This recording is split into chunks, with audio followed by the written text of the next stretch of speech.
Welcome to Take It from the Iron Woman. My name is Susanne Müller, your host and the Iron Woman. This podcast is about empowering yourself and others to make real changes in the world. You will hear from everyday, smart, sophisticated, hip people like you and me.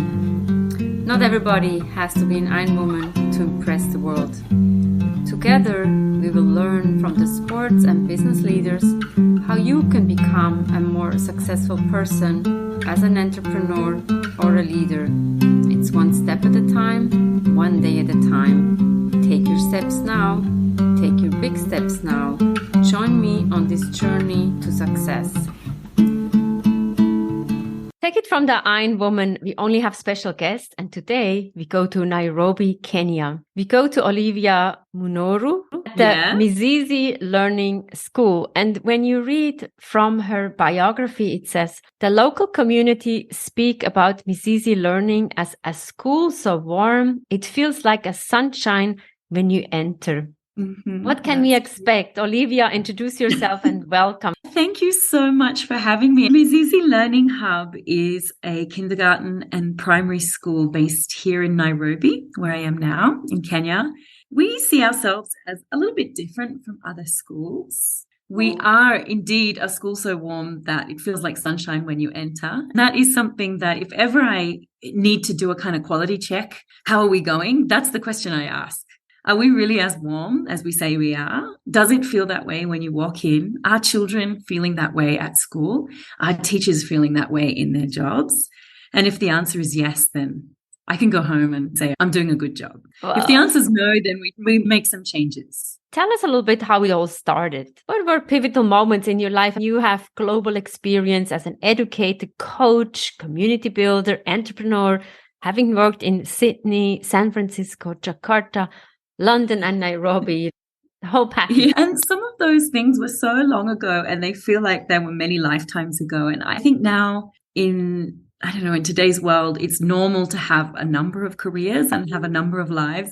And some of the things you just said in my bio, they seem so distant in the distant history, but they are all playing a role in the work I do today. It's almost as though I landed with all of those different experiences kind of coming together. My name is Olivia Munoru, and everyone always struggles with my last name. It's actually my married name.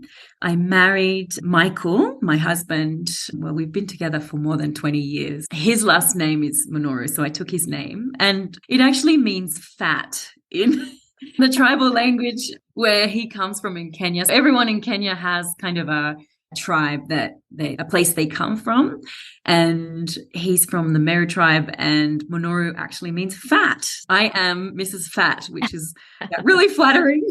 But I guess it also means abundant. Let's go with that. It means abundant. And I was born in Australia, and we met in Australia and then lived in all those different countries that you mentioned for work. And then eventually we said one day when we grow up, when we're sort of mature, we'll move, in his case, back to Kenya. And then when you just blink and suddenly you're grown up. And there it was, it happened. We were grown up, we had a child, we were living in London, in central London. And it's really, as anyone who lives in a Western city knows, it's tough being in a big city, especially as parents. We just got on a plane and came to Kenya. And finally we were grown-ups. We've been here for 8 years. 3 years ago, Mizizi was born during the pandemic. Through the pandemic, something wonderful can start. Kenyan lockdown was a little bit of a complex lockdown. I guess every country played it out differently. So we really, in some ways, life just carried on normally. But then there were some things that were really different. Here in Kenya, we all wore masks much earlier than the rest of the world. Other things didn't change. So we didn't have the same kind of high-level lockdowns as they had in some other countries. And for example, where my family come from in Australia. But we did shut down all the schools for a whole year, 1 whole year, no school.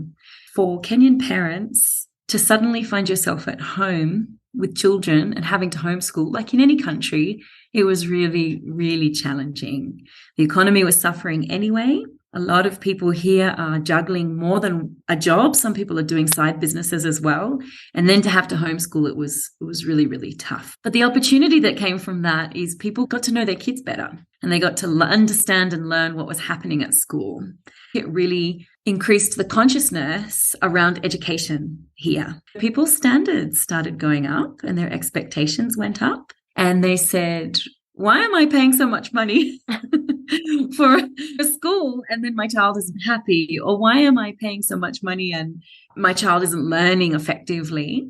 Then others whose children were maybe in government schools were asking the question, is this really working? Is this system really working? For me, I began to see some gaps that we have here in education sector, and I saw an opportunity for us to create something better. Again, it's usually out of a necessity we can create an opportunity. When you said like it feels like a lifetime, to me it always feels like you bring that with you. You bring a vision and the experience and exposure that is invaluable that you can share now with the kids or even the parents. Mm-hmm. It's interesting that you say that. How you and I were connected was through some mutual friends through the Constellation. And for anyone listening, the Constellation is a really unusual organization that brings a lot of different coaching philosophies and ideas together. And one of the things they really believe in is building on strengths and appreciating people for who they are and where they are in life, and not bringing hierarchy into how we interact with one another. Sometimes I forget sort of how much of an impact that work in the Constellation has had on me until I'm sitting with our team at Mizizi. I hear myself saying things and it sounds like I'm back in the Constellation. Never goes away. It never goes away. And there are things that we really believe in at Mizizi that I think make us a little bit different. One of those is we really try not to have that hierarchical approach. We try and create an environment where teachers really can bring their unique personality and their strengths and their talents into their work, which makes a really fun, dynamic classroom. We try and create a space where we value the whole human and we don't just think of it as work, but who you are as a human being and what you're dealing with. I focus a lot on the teachers and I focus a lot on the parents as well. And through the teachers and the parents, you can create a culture and an environment that's so warm and so nurturing that the rest kind of follows suit. That's what we've really been doing. I think we've been doing it quite well at Mizizi. How many teachers do you have and how many children do you have? We're a private school. In Kenya, you've got a lot of government schools and you have a lot of private schools. But most of the private schools focus on expats and the political elite. And people with they're almost as expensive as going to a fancy school in the West. And then you've got government schools, and then there's a real gap in the middle, and that's where we sit, somewhere sort of in the middle there. We're an independent school, but we got government registration. That means that we have to have visitors from the government, from the Ministry of Education every so often, and make sure that we are above board and doing everything that we're supposed to do, which is a great thing because you don't want rogue schools doing crazy things. We are registered. We've been going for 3 years almost, and we have just coming over 50 children now, starting from 6 kids in a backyard just 2.5, nearly 3 years ago. Congratulations. Before we recorded, you mentioned the ages is from 3 years. Mm-hmm. And what is the oldest child up to? So we go up to age 11, which would be those children are actually going to be starting year 6 next. So September is the new school year. We, on a formal sense, you have to choose a curriculum. Mm-hmm. And we chose to follow British national curriculum. But we have really worked to make sure that we bring it into our local context. When I say British national curriculum, I always feel like I have to throw in the caveat. We call ourselves an Afrocentric school. And what that means is that we celebrate and really try and encourage children to celebrate their African identity. You can see the challenge with being a British national curriculum school and then being Afrocentric. There's already a conflict there. That's what we're trying to really work through. I'll give you an example. When we do anything to do with history or geography, we always rewrite the unit so that it's totally contextualized for children. We bring Kiswahili, which is one of the local languages, into our learning, integrated throughout our learning. And then we do these fun units. At the moment, the children have been going and talking to their parents and grandparents about traditional foods from where they come from. Kenya has over 43 tribes, and you can imagine how many different languages and foods and costumes and all that sort of thing. The children are learning from their parents and grandparents what foods, what mother tongue they speak, what they may have worn traditionally back in the village, and then bringing that knowledge to school. All of the children in the school are of African descent. I want to come and visit and learn. It seems like there's so much learning. If you say they have 43 tribes, every tribe has a different cuisine. And then you add your worldly travels as well a little bit, or when you talk about geography. I think that's so important because I've been living in the US for so many years and I'm like, don't you have geography? I just love that subject and we learn so much and study the whole world. And then you come to different parts of the world and they don't know where Switzerland is. Oh my gosh, I actually did my Bachelor of Science in Human Geography. I'm a geographer.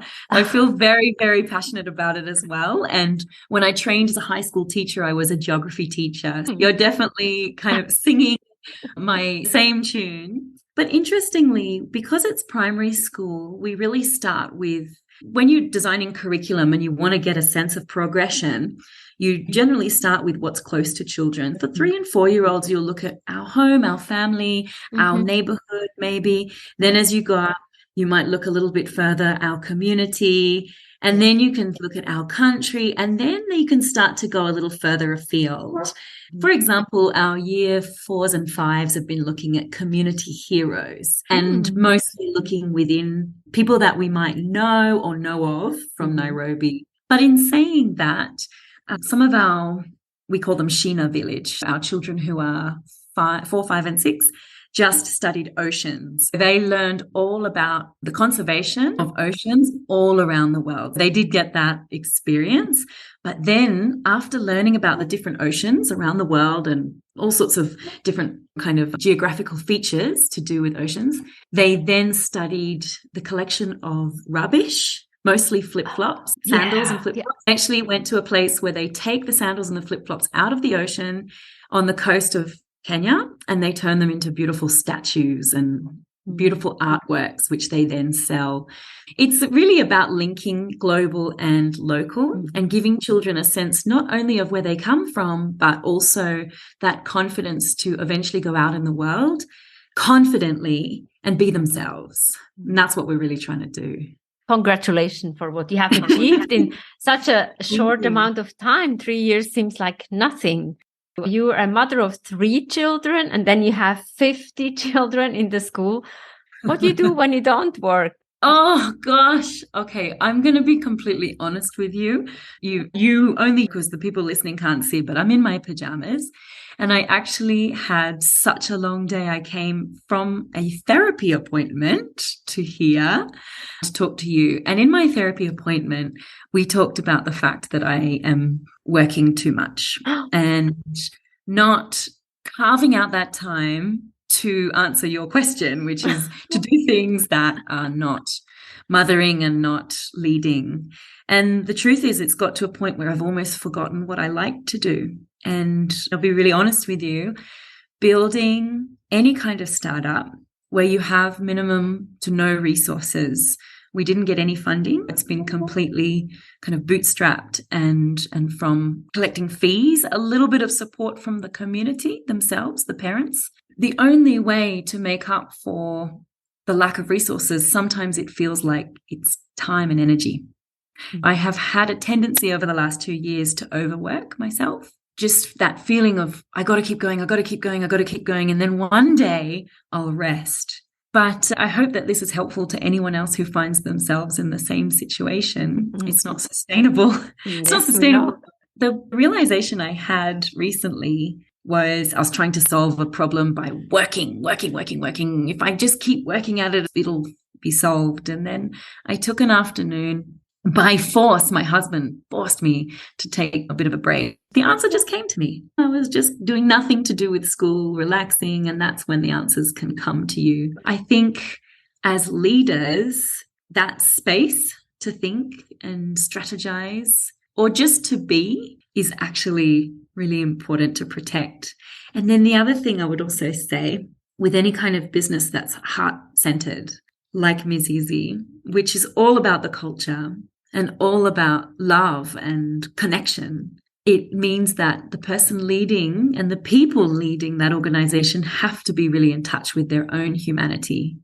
And if they're not, then you just become a machine. That's my reminder to myself. I'm actually talking to myself as I talk to others, because I think it's such an important message and one that's so easy to ignore. I'm so glad I asked that question. I felt like we're talking about the school. The school is so important, but what about you? You mentioned something that is also important. How can we support you? All the listeners on the podcast, how can we support you?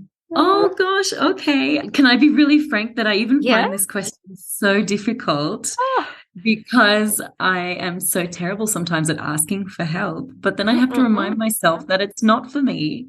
It's for Mizizi, and Mizizi is such a beautiful community. The first thing I would ask is to please follow us on Instagram so that you can keep in touch with us and what we're doing.